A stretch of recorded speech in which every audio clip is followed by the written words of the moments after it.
Okay, a couple comments before we introduce Ari, okay? And that is, it's perhaps fitting that today, a sad anniversary. I'm older than a lot of you, so I remember very emotionally the loss of Martin Luther King 48 years ago in 1968.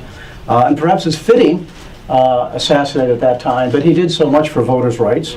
And while Ari, we're here to discuss your book and what you've learned and what you have to offer us, and particularly some of the horrendous voter suppression schemes around the country.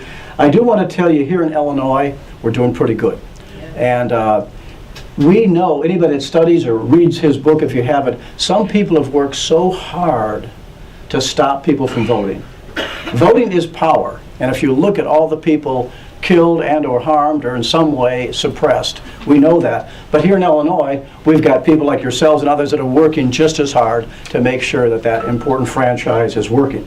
So a lot of these things that we've passed over the last few years with the help of the people in this room, let me just tell you real quickly how it's working. Early voting. We passed that, it's been working great. 113,000 people in the suburbs alone, another 40,000 in the city, so that's almost 250,000 people, early voters in Cook County alone. Turnout broke records, as you know, 49% in the suburbs, 53.5% in the city. Great. 17-year-olds, another law we passed which allows 17-year-olds who'll be 18 in November to vote in the primary. Tons of them came out, which is really exciting, and now those people will all be out to work. Oh, I forgot to mention the League of Women Voters. No one's been a better partner to us over the years. We thank the League of Women Voters for all their good work. And a former colleague of mine, a retired clerk, it's a township clerk. Oh, the village clerk, Sandra Sokol. Sandra, thanks for being here. She's been active with these things for a long time. Also, it's a couple other things I just want to mention about that. Mail balloting, which is now the law of the land in Illinois, okay, that also broke records and the number of people seeking them. Another new thing was election day registration or same day registration. Now, it worked very well for us in the city and the suburbs. It worked well, 100,000 people in the state. 100,000 people that without these new laws couldn't have voted. Okay, so it's really successful. And I want to keep emphasizing that because one of the key lessons is everything we do, we pass, we promote, it's always going to be up to be challenged and destroyed in the future. Okay? And just remember, we've seen what happened with the Voting Rights Act and so forth. So election day registration was great, and we're improving it. Several technology accomplishments using technology, registration to vote online. It's a coming thing. Many states have it. Very, very successful. 80%, I'm sorry, I'm mixing it up. Anyway, a great thing. And one of the things we're trying to do legislatively is the old registration deadline of a month before the election. We don't need that for online registration. So we're trying to change that law to 2 weeks before. Because as you know, lots of people, including young people, that grab their phones when they realize they have to re-register or whatever it is. We also joined ERIC. There's a lot of things going on. I'm not going to take time to it now, but there's a lot of things using technology, using data, and so moving toward automatic voter registration, which is something we've talked about. Our groups here, Common Cause and all the other groups, PERV, all working hard on this because we want to have automatic registration. There's no reason when you're a registered voter, we have your data anyway, and you move from Maywood to Bloomington, that you don't stay registered. I love what you all do. The League and others, you register thousands of people every year, but most of those people are the same people because they move a few blocks. We want to change all that, and we're well on the way to doing it. So but I do want to warn you, like I said, that every victory leads to some problems. The budget crisis in the state of Illinois, okay, is already having potential problems. Oh, we can't afford ERIC, which is this great new thing we joined to share data, to make our list cleaner. Also, the law requires us to send out mailings to 2 million eligible but unregistered voters in Illinois before the November election. Okay, so we want this to happen, and those who really oppose it for other reasons are going to try using the budget for that. So we're working to try and stop that, but it's caught up in the major battles out there. So the good news is we know that there'll be attempts to push back or weaken somehow the things that we've passed, but we're going to fight hard to make sure that doesn't happen. So enough from me right now, and I just want to say a few things about Ari. And again, you'll like this. Ari can talk, you can ask questions about anything. Okay, so Ari Berman, a very young guy, but very talented, okay? A senior writer. Not that young, but compared to me, he is mighty young, okay? Could be my grandson, okay. So, a senior writer for Nation and Reporting Fellow at the Nation Institute. He graduated from Northwestern Medill School of Journalism, where our buddy Jack Doppold taught. Jack wrote a book about why people don't vote years ago. He's written about American politics, civil rights, campaign finance reform, lots of things. His stories have appeared in Rolling Stone, New York Times, The Guardian. He's appeared on MSNBC, C-SPAN, NPR. He's a busy guy, and his book is very popular.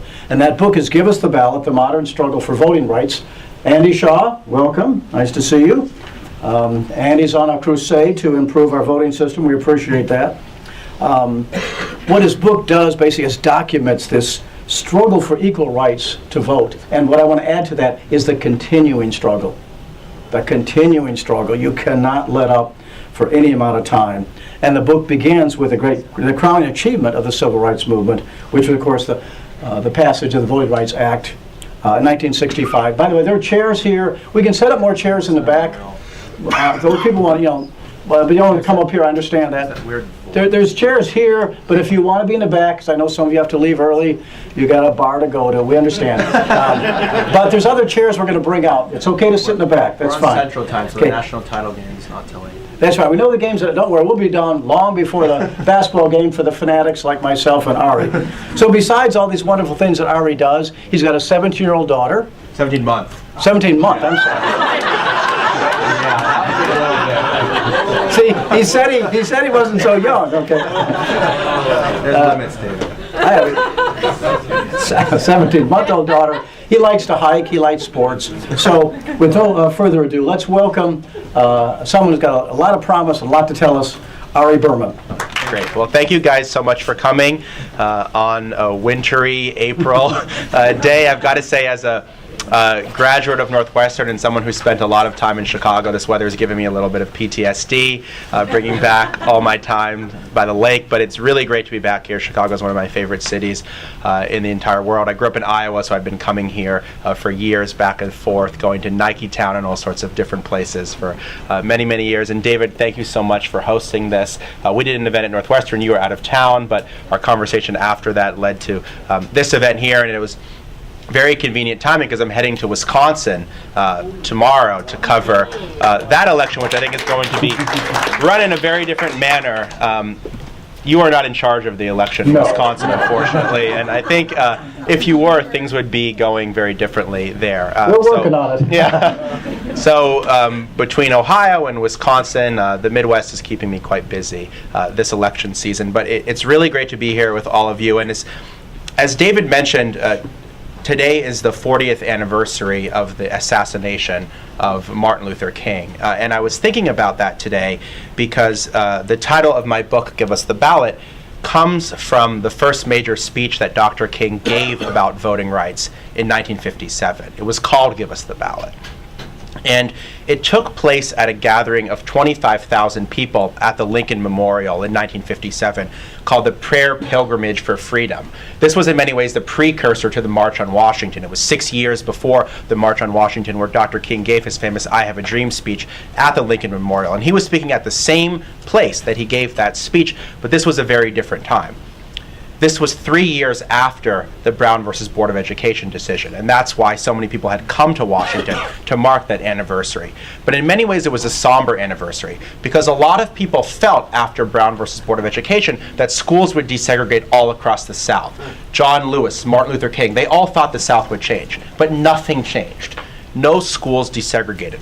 And the reason why nothing changed was because the schools, like the rest of the South, were controlled by white Southern segregationists who were determined to keep white supremacy going at all costs. And so King gave this speech called Give Us the Ballot because he knew that the vote was the one thing that would give people the power to change their circumstances, to make schools integrate, to make you be able to eat where you wanted, to marry who you wanted, to be who you wanted. And so he recognized in 1957 that this vote had power. And I was thinking about this Give Us the Ballot speech at the same time that two different things were happening. The first is I woke up this morning and I saw that the Supreme Court unexpectedly had issued a unanimous decision rejecting a challenge to the historic principle of one person, one vote. And what was so interesting was how surprised I was that the Supreme Court had done something good.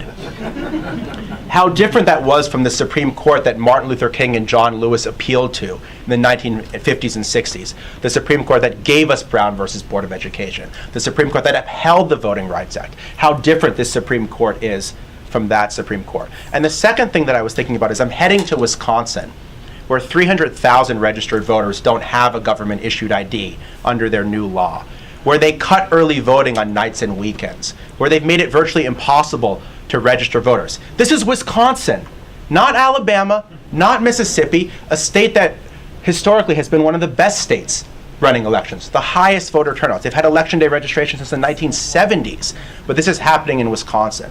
So this is all really eye-opening to me. This intersection between these historic anniversaries and the struggles that are still going on today. And I hate when people say, what would Martin Luther King think about this? What would Martin Luther King think about that? But I'm reasonably certain that Martin Luther King would be extremely alarmed that the 2016 election is the first presidential election in 50 years without the full protections of the Voting Rights Act. Because he, like so many other civil rights activists, believed that the Voting Rights Act was the crown jewel of the civil rights movement. It took 8 years from this speech, Give Us the Ballot, to get a Voting Rights Act. It took sit-ins and freedom rides and Goodman, Cheney, and Schwerner going to Mississippi and never coming back. All of these things happened. The marches in Selma that I describe in the book, all of these things happened to give us the Voting Rights Act. So in my book, I wanted to tell two stories. I wanted to tell a story about the amazing progress that had occurred since 1965, but also the relentless attempts to roll back that progress, both of which we're seeing today. So the first thing I just want to talk about is, what did the Voting Rights Act do? Why was it so important? I believe that the Voting Rights Act was not just the most important piece of civil rights legislation of the 1960s. I believe it was one of the most important pieces of legislation ever passed by the Congress, because I believe this bill made the promise of American democracy real for everybody. Because when you think about American democracy, we like to talk about how we're this shining city on the hill that exported democracy all across the world. But we have a shameful history of embracing democracy or not embracing democracy at home. As so many people in this room know, in 1787, when the Constitution was ratified, only white male property owners could cast a ballot. That wasn't a fluke of history. They debated this, and they decided that other people could not be trusted, that women could not be trusted, that African Americans could not be trusted, that white men who did not own property could not be trusted with the franchise. At the end of the Civil War in 1865, black men could only vote freely in 5 states. In 1920, when the 19th Amendment was ratified, giving women the right to vote, that was a right that almost exclusively applied to white women. And even when we've done things to ensure equality, we've often rolled them back. We passed 3 amendments to the Constitution after the Civil War, the 13th, the 14th, the 15th Amendment. The 15th Amendment said very clearly that the right to vote shall not be denied or abridged on the basis of race, color, or previous condition of servitude. And it ushered in a remarkable period of Reconstruction. There were 22 African American members of Congress from the South during Reconstruction, more than there are today. There were black senators and governors from Louisiana and Mississippi, something that's unthinkable right now. That's how much progress we made after the Civil War. But there was vicious attempts to roll that back. After federal troops left the South in 1876, we began to see things like poll taxes and literacy tests and property clauses and all-white primaries and all of these things, backed up by wide-scale violence and fraud. And that situation existed for decades, from 1876 to 1965. And that's why the Voting Rights Act was so important, because it said once and for all that this was not a tolerable situation, that we could not have a situation in our society where so many people were disenfranchised, where only 2% of registered voters, where only 2% of African Americans were registered to vote in Selma, Alabama, where only 6.7% were registered to vote in Mississippi. This is what America was like before the passage of the Voting Rights Act of 1965. And so the Voting Rights Act was really important for a few different reasons. First off, it got rid of those literacy tests and related devices that had prevented people from registering for so long. So when you went to vote in Selma, Alabama, you no longer had to name all 67 county judges to get on the voting rolls. Something that I'm reasonably certain the county judges themselves would not have been able to do had they ever been asked that question. Then federal officials came to the South within days of the Voting Rights Act passing. This wasn't just a theoretical thing. A few days after the law was passed, federal officials were in Selma, they were in Mississippi, they were in Louisiana, the most segregated and dangerous parts of the South, registering voters. And in places where nobody had been registered for decades, all of a sudden hundreds of people were registered within days. Really an example, in my opinion, of the federal government using its power for the ultimate good.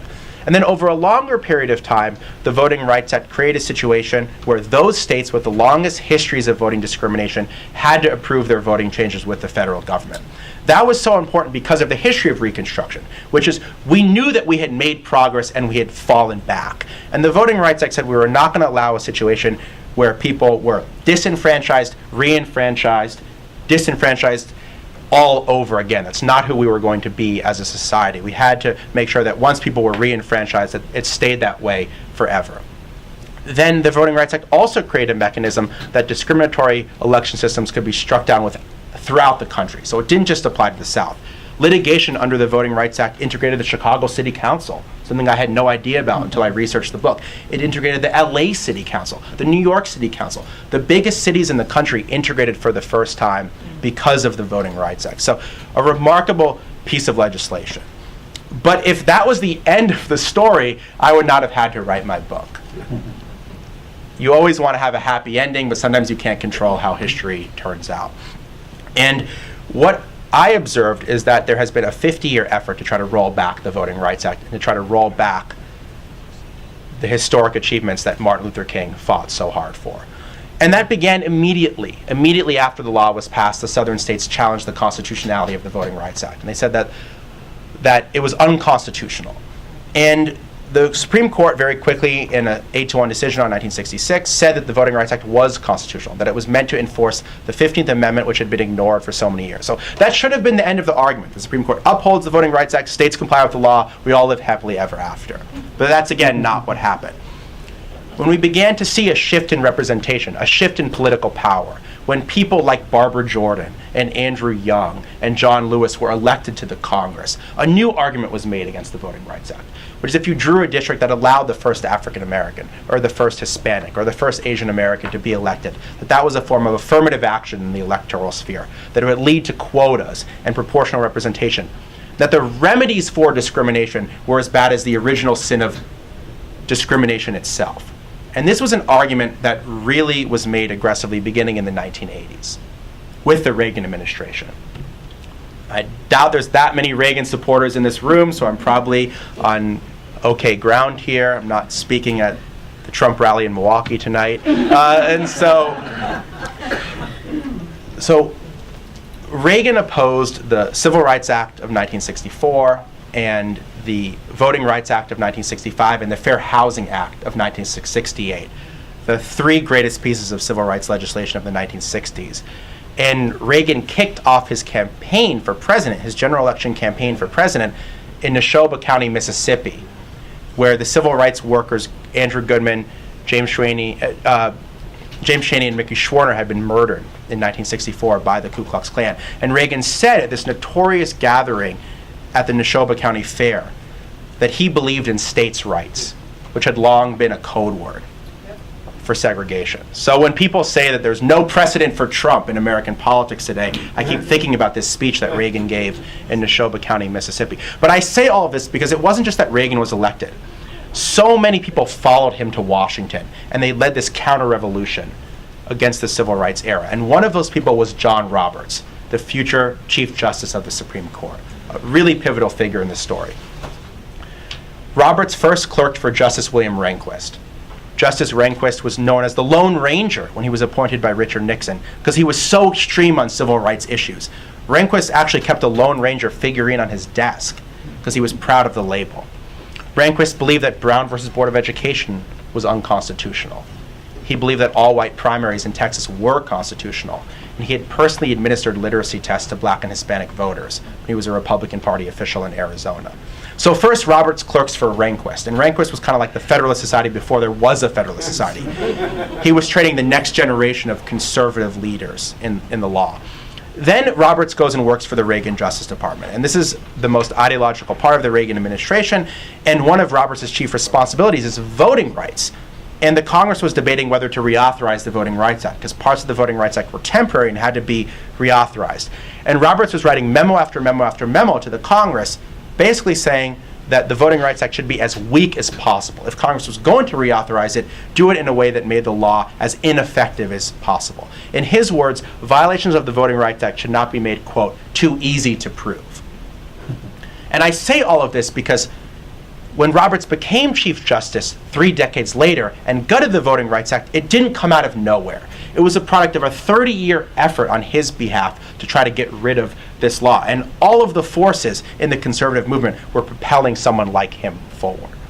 But still, Roberts was fairly marginalized at the time. The Congress overwhelmingly reauthorized the Voting Rights Act. You had Republicans like Henry Hyde, not that far from here, extremely conservative, authored the anti-abortion amendment, who joined forces with liberals like Ted Kennedy to reauthorize the law. And Hyde actually believed that the Voting Rights Act was unconstitutional. Then he went to Texas and to Alabama and heard firsthand stories of voter disenfranchisement and changed his mind, something that nobody does today, changed his mind and voted to reauthorize the Voting Rights Act. So Roberts lost that battle.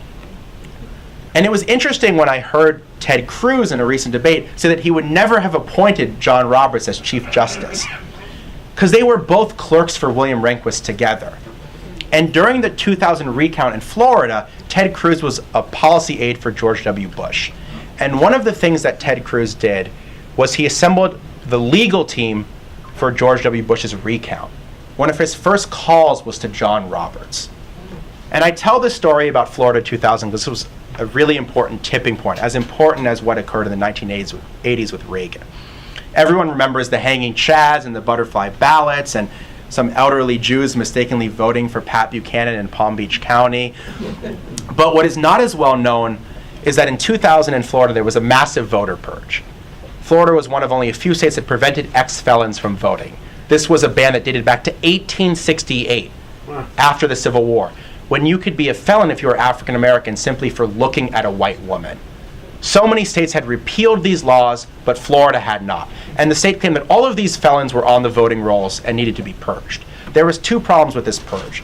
The first was that it was inaccurate. People were labeled as felons even if their middle names, their last names, their race, their sex data did not match their name on the voter registration rolls. The second problem was the purge was discriminatory. African Americans were 11% of the electorate in Florida, but 44% of those on the voter purge list. So people showed up on Election Day 2000, longtime voters. They were wrongly told they were felons. They were prevented from voting. I tell a story in my book of a man named Willie Steen. He was a Persian Gulf vet who worked at a hospital in Tampa. He was confused with a fellow named Osteen, not even his name. And the felony that he was accused of committing occurred when he was in the Persian Gulf. And he worked at a hospital where you could not have a felony conviction to hold a job. Nonetheless, he was one of many voters who was turned away from the polls. After the 2000 election in Florida, the NAACP sued the state, and the Civil Rights Commission did a major investigation. The NAACP found that 12,000 registered voters were wrongly labeled as felons and prevented from voting. That was 22 times George W. Bush's margin of victory in the state. And I think some people learned the unfortunate lesson from the 2000 election in Florida that small manipulations in the electoral process could make a very, very big difference in close races. And that talking about voter fraud, whether or not the fraud had occurred, was the way to then build support for these new restrictions. So fast forward to what happens after 2008. Not only is the first African American president elected in 2008, Chicago's own Barack Obama, but there are 5 million new voters that cast a ballot. Of those 5 million new voters, 2 million are African American, 2 million are Hispanic, and 600,000 are Asian. And they vote 75% for President Obama. They're called the Coalition of the Ascendant because they're the fastest growing demographics in the country. So if you're the opposition party and the fastest growing demographics in the country have just voted overwhelmingly for your opponent, what do? Well, the way I see it, you have two options. You can either change your policies to try to reach out to some new constituencies, support things, for example, like immigration reform and a higher minimum wage and making college more affordable. Or if you're unwilling or unable to do these things, you can pick a different strategy. The strategy that historically has been used, unfortunately, throughout American history. You can make it harder for those that disagree with you to participate in the political process in the first place. And that's what happened when so many states flipped from blue to red after the 2010 election, or became a whole lot redder. And we began to see things like making it harder to register to vote, cutting back on early voting, requiring strict photo IDs to cast a ballot that you never needed before in any previous election. From 2011 to 2012, there were 180 new voting restrictions introduced in 41 states. And half the states in the country passed new laws making it harder to vote. Not just, as I mentioned earlier, Alabama and Mississippi, but places like Wisconsin and Pennsylvania and Ohio that did not have the same history when it came to voter suppression. And that's when I started covering this issue. I had not thought a whole lot about the Voting Rights Act or voting rights before this, but this really caught my attention, and I became one of the first reporters to really focus on all of these new voting changes. Then after the election, the Supreme Court ruled that a key part of the Voting Rights Act was unconstitutional, that those states with the longest histories of voting discrimination no longer had to approve their voting changes with the federal government. And so right now we're seeing the impact of that decision in real time. And I want to talk about a few different states where we're seeing the impact. Texas's voter ID law was blocked before the Voting Rights Act was gutted, so we knew that that law was discriminatory. Under Texas's voter ID law, 600,000 registered voters did not have a government-issued photo ID. You could vote with a handgun permit, but not a student ID in that state. Laws like that were then allowed to go into effect. A month after the Supreme Court gutted the Voting Rights Act, North Carolina passed a sweeping rewrite of its election system. They not only required photo ID to vote, they cut back on early voting. They eliminated same-day voter registration. They eliminated pre-registration for 16 and 17-year-olds, which was taught in high school civics classes. They eliminated public financing of judicial elections. They even eliminated Citizens Awareness Month, which the state ran to encourage people to register to vote. 1 month after the Supreme Court had said that voting discrimination was largely a thing of the past. You may have seen the 5-hour lines in Maricopa County, Arizona, fairly recently on March 22nd, because that county decided to close 70% of its polling places, from 200 polling places in 2012 to just 60 in 2016. Arizona was one of those states that previously had to get federal approval for its voting changes because of a very long record of discrimination against Hispanics and Native Americans in particular. So if Maricopa County, the largest county in the state, home to Phoenix, wanted to close 70% of its polling places, they would have had to get federal approval. I don't believe they would have gotten that approval because minority voters make up 40% of the county. I believe the federal government would have said that minority voters would be significantly worse off, which they were. If you saw where the lines in Phoenix were, many of them were in predominantly Latino areas. Or if they did decide to approve the change, everyone would have known months in advance that it was coming, and they would have been able to vote by mail or vote early instead of waiting in 5-hour lines. So all of these things are consequences of what's happening with the Voting Rights Act. Wisconsin, where I'm going tomorrow, is a really alarming state. In Wisconsin, 300,000 voters don't have strict forms of photo ID, which are now required to vote there. There's a clear racial disparity. Blacks and Hispanics are 2 to 3 times as likely as whites not to have this ID. Students are impacted because no student ID in Wisconsin is accepted as currently written because the state required both a signature and a 2-year expiration date, which why would a 4-year university have a 2-year expiration date on a student ID? So University of Wisconsin-Madison has to print all new IDs for 43,000 students. Not only that, they have to bring proof of enrollment at the school when they go to vote tomorrow. I think that's you, David. David. Oh, your mic's still on. Not only that, in Wisconsin, only 31 out of 92 DMVs are open 5 days a week with regular business hours. There's one county in Wisconsin that's only open 5 Wednesdays a year. And I find it extremely ironic that people who rail all the time about big government are now putting the DMV in charge of the voting process, the last place you'd ever want to go multiple times, particularly if you need this ID for voting. And I told a story just recently in a piece I read for The Nation of a 74-year-old man who moved from Mississippi to Wisconsin, and he needed a photo ID for voting. But he didn't have a copy of his birth certificate, which was required to be able to get this photo ID. And he would have had to pay a lot of money to get his birth certificate. So he applied for a free ID from the DMV. After a 5-month process, his application was rejected. He was told he'd have to pay for the documents. His daughter actually tracked down his birth certificate. It turned out this guy, like many people born in Mississippi under Jim Crow, was born at home to a midwife. The name on his birth certificate was slightly different than the name that he's used his entire life. So the DMV told him he would either have to officially change his name with the Social Security Administration and potentially risk cutting off his Social Security, or go to court and legally change his name and provide the court records. Those were his two options.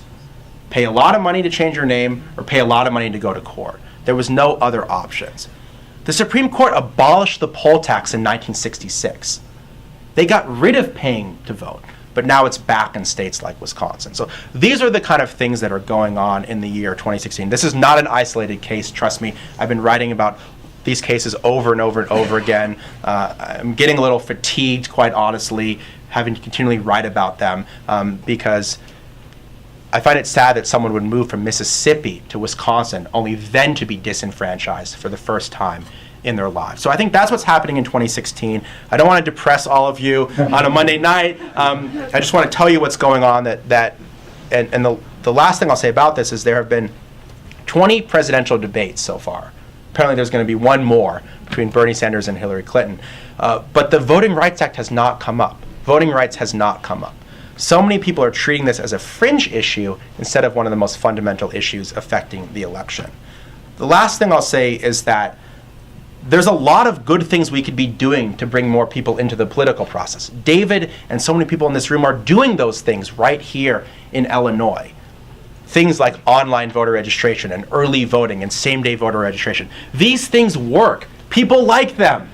People like them. People like when voting is more convenient. People don't want voting to be a hassle. They want voting to be like all of the other things in their lives. And so I think it's really important that more states follow the lead of Illinois. There's reforms that Illinois could pass that other states are doing, like Oregon and California just had automatic voter registration, which is that you go in, you get an ID or something from the DMV, and you're automatically registered to vote. You can opt out if you don't want to register, but instead of putting the onus on the individual, we're putting the onus on the government to say that we are better off when more people are registered. Because right now, 50 million Americans aren't even registered to vote. A quarter of Americans aren't even registered to vote.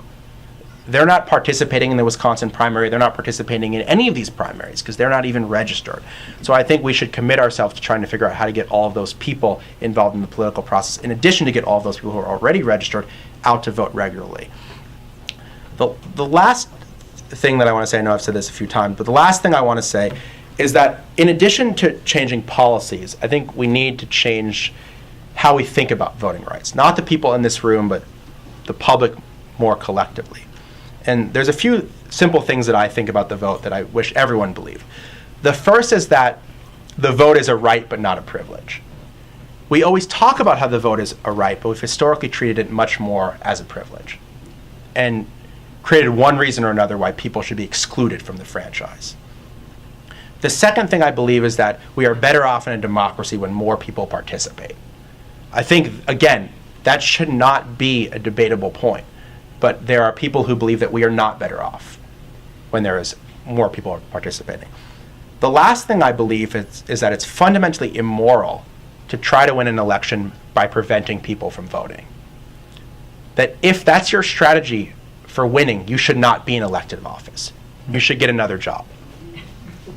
When Lyndon Johnson introduced the Voting Rights Act in 1965, he wasn't making an argument for the Democratic Party. He wasn't even sure if the Voting Rights Act would help the Democratic Party. He knew there were going to be very strong forces opposing this law. He wasn't just making an argument for the civil rights movement when he said famously, "We shall overcome." he was making an argument for the very soul of American democracy. That he believed, in his words, that it was wrong, deadly wrong, to deny any of your fellow Americans the right to vote.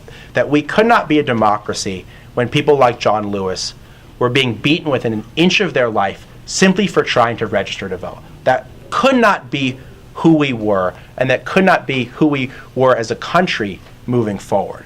So I think that's why the Voting Rights Act is so important. I think that's why the words that Dr. King spoke in 1957, give us the ballot, still resonate so much today. Well, thank you so much, and I'll happy to take questions.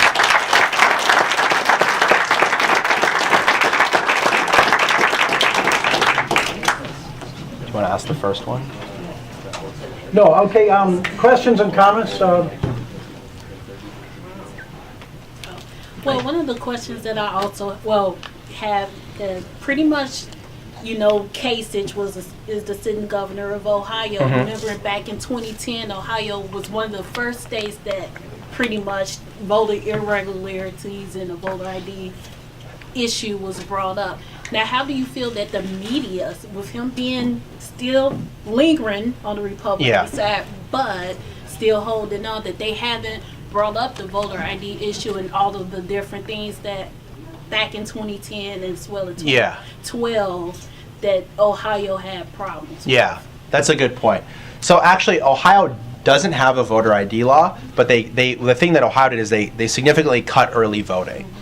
They cut early voting for something like 35 days to only 11 days initially after the 2010 election. They eliminated early voting on weekends when African American churches had done souls to the polls voter registration drives. And another thing that was going on in Ohio in 2012 was that Republican officials were expanding early voting hours in Republican-controlled counties and cutting early voting in Democratic-controlled counties, which is about the most cynical thing I've ever seen in American politics. And so all of this was going on in Ohio. Actually, the cutbacks to early voting were so unpopular that the Ohio legislature had to repeal its own bill.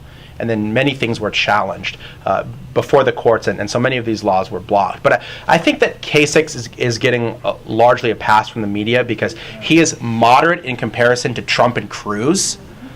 But I don't want to get in trouble with the analogy I was about to make. But comparing him to those two guys, anyone would seem moderate next to Cruz and Trump. So not only on voting rights, but on things like abortion restrictions, on union rights, Kasich has been extremely conservative. So I think he is in some ways benefiting from the extremism of these other two guys. But I don't think any of the candidates have faced a lot of scrutiny on the issue. I don't think that Cruz has faced a lot of scrutiny for the fact that he supported gutting the Voting Rights Act, that he supported strict voter ID laws. It's kind of just taken as a given that Republicans will support these things, as opposed to pointing out that, hey, Republicans for a long time opposed these things, that Republicans overwhelmingly voted for the Voting Rights Act in 2006, that Republican presidents signed a reauthorization of the Voting Rights Act 4 times. Those are the kind of things that I've been trying to bring to the discourse. I came a little late, so I don't know if you addressed the Supreme Court unanimous decision today. Yeah. If you already talked about it, you don't have to again about the one person, one vote. Sure, I talked about it in passing, but for those that missed, the Supreme Court in a unanimous decision upheld the historic principle of one person, one vote in a unanimous decision today. This was a challenge, quite frankly, that came out of left field, that was very, very radical, that many people thought the court shouldn't have even heard because this principle has been settled for so many years. But it was brought by the same people that gutted the Voting Rights Act, the same conservative organization, so there definitely was some worry about what might happen. My response was it was a good decision, but that it was the exception rather than the norm. And it underscored to me why the Supreme Court is so important. Because if President Obama had his nominee on the court, or if a Democratic appointed president had their nominee, the future Democratic president had their nominee on the court, these things would not be the exception anymore. That protecting voting rights would be expected rather than a surprise. And so I don't think it really changes the need to get a new Supreme Court justice. I still believe that the Supreme Court's the most important issue in the election. There has been a conservative Supreme Court my entire lifetime. I think there are many, many people I know that have never heard of Earl Warren, that have no conception of the Warren Court, have no conception of a court that protected things like the Voting Rights Act. And so I think this is a really unique moment to shift the center of gravity on the court for a potentially very long time. I think most Americans, maybe not the hardcore right wing, but most Americans would agree that people's right to vote is part of being a citizen in this country. So the question I have is, how can we take what the Republicans are doing in terms of curtailing early voting, these ridiculous ID laws for people who really are citizens and have a right to vote, how can the Democrats take that and turn that on the Republicans in the election that's coming up? Yeah. Well, I think when you see things like 5-hour lines in Arizona, it's horrible when you see it, but it's also a teachable moment. Ted Cruz should be asked, why did you support gutting the Voting Rights Act, which led to 5-hour lines in Arizona? No one's asking him that question. No one's asking Republican members of Congress who refuse to hold a vote on restoring the Voting Rights Act that question. No one's making the connection between these things. Partly they're not making the connection because networks like CNN are spending all of their time on poll numbers and none of their time explaining what's actually going on in terms of all of these states changing their election laws. I think that some things are more popular than others. It's going to be hard to win on photo ID laws when 90% of the public has an ID. These laws are becoming more unpopular than they were, but I think it's still difficult to message against them and get everyone to understand all of the barriers. But things like cutting early voting, extremely unpopular among all ideological lines. Making it harder to register to vote, disenfranchising college students. These are the kind of things that should be brought up more. The voter ID thing is important, but all of these other changes need to be pointed out as well as part of an overall strategy and try to put people more on the defensive. I think that Bernie Sanders has gotten an incredible amount of mileage out of the Citizens United decision and criticizing it. Everyone said for so many years, it's a process issue, it's boring, don't talk about campaign finance. And I'm neutral in the presidential race. I like both of the Democratic candidates. But it's been amazing to watch Bernie make Citizens United a sexy issue. People show up to his rallies and they say their number one issue is Citizens United. And I think there's a possibility to engage a lot of people around the gutting of the Voting Rights Act and voting rights in general. And to say that so many of your issues, whether you care about climate change or criminal justice reform or about women's right to choose, all of those things are impacted by the right to vote. If you don't have the right to vote, you're not going to be able to solve all of these problems that you really do care about. So I think the connection between the vote and the power that you have, I think, needs to be reinforced so that people see. Because what Bernie's done is he said, it's not just about the decision in Citizens United, it led to a rigged economy. So we have to say, this is what a rigged democracy leads to.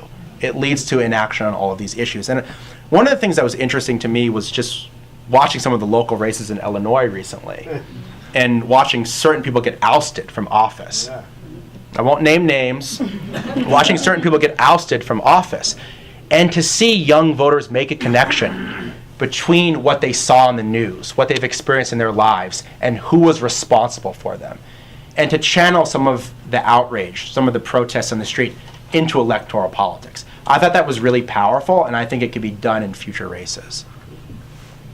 Could you say something about the Koch brothers and their financing of these efforts? Because there's a lot of argument that they're really coordinated, so we're really up against a much bigger challenge.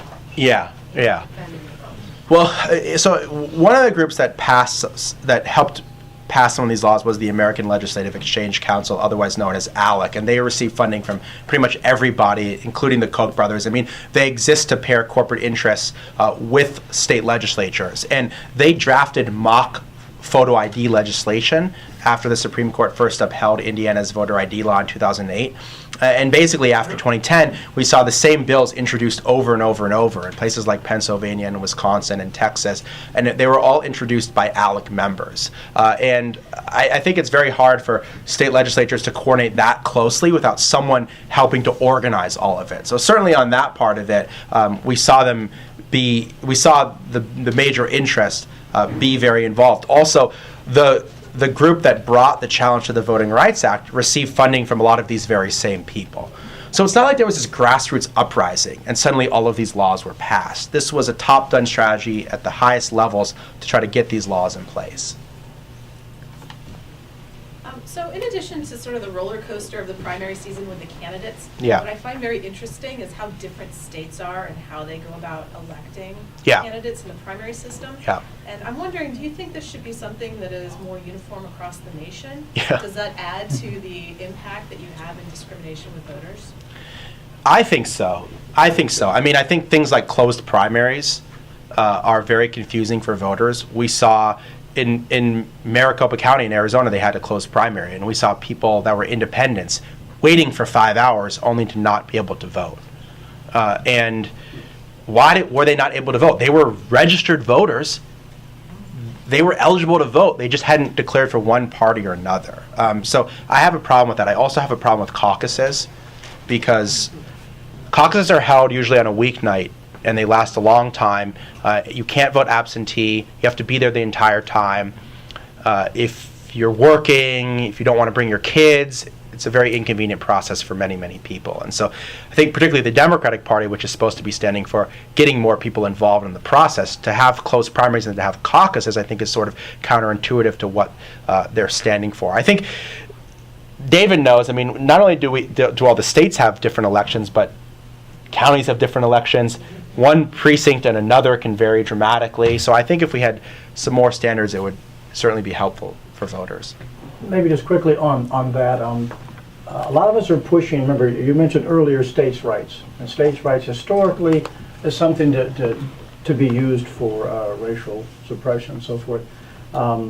It's very difficult to move forward with it. There's enormous power that people in my position have. Just give you an example. So when early voting came up, the former Lake County clerk refused to put early voting sites in the biggest towns in Lake County in Waukegan and North Chicago. Those happen to also be the biggest towns. They also happen to be largely African American. In Champaign County, the Champaign County clerk refused to put what all students wanted, put the early voting site in the student union. This is the past clerk, not the present one. And he put it as far off of campus as possible. So you've got those kinds of things. You've got secretaries of state that do horrendous things over the years.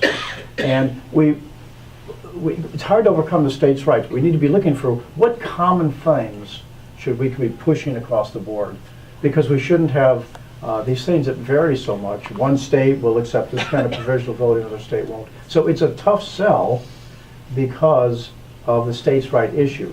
But I think we need to keep countering that notion of why voting is for everybody. So I think 2 more questions, then I'll sign books. Okay. fine. You haven't spoken about the redistricting process. Yeah. And how the will of the majority of voters is often denied. Yeah. The reason we have in many states that voted for Obama, these voter ID laws and other restrictions, is because of Republican legislators that were elected with the redistricting process. Yeah. Same goes for the House of Representatives, the U.S. House of Representatives. Could you speak to it? Yeah, absolutely. Very good question. I don't believe that politicians should draw their own districts. You wouldn't hire yourself for a job interview, unless you were Dick Cheney maybe in 2000. But it doesn't make sense. It doesn't make sense that they are then drawing the districts to determine not just that they keep their job for one election, but often for an entire cycle, for 10 years. And the Congress right now has a 90% disapproval rating, but 90% of members of Congress are reelected. So that doesn't make a whole lot of sense either. And I think one reason is they're all in such safe districts. So I would like to see districts be drawn on an independent basis, however you could figure that out, but some way to do that, to make elections more competitive on both sides of the aisle. And I think that all of these problems need to be tackled collectively. I think we need to make elections less expensive and more democratic. I think that we need to make districts more competitive and less gerrymandered, and I think we need to make voting easier, not harder. And they all have to be done in combination, because if you only do one of those 3 things, you're still going to have the 2 other problems dominating the process. So I'd like to see all of those things kind of in a larger democracy agenda. I think you're starting to hear more about this, and the other thing is you're starting to see groups work on these issues that are somewhat strange bedfellows. I'm speaking at a gathering in D.C. Called Democracy Awakening later in April. And it's being organized by Greenpeace, the NAACP, and the Communications Workers Union. 3 groups that did not work a lot together. But they realize that if you care about the environment, you have to care about civil rights. If you care about civil rights, you have to care about workers' rights. And all of these issues are connected. So I think there's an increasing, as people get put on the defensive so much, there's an increasing awareness that all of these issues have to be solved collectively. One more question, then I'll... My question is about election day. Instead Yeah. of Tuesdays changing to weekends, would that make a change in terms of voters turnout? If so, do you have any ideas or any laws or any conversation on that level? I just want to hear from you. Moving election day to the weekend. Well, in a lot of states, you don't just have election day. You have a whole cycle of early voting. And I think that makes a lot of sense. The reason that we vote on a Tuesday in November is because that's when farmers used to bring their crops to the market in the 18th century. So it's a pretty antiquated system. And the other good thing about early voting, other than making it more convenient, David, as you know, if there are problems at the polls, you can deal with them, as opposed to if every place just voted on election day, you have things like 5-hour lines, then you can't do anything about them. So I think having a longer period of time to vote makes a whole lot of sense.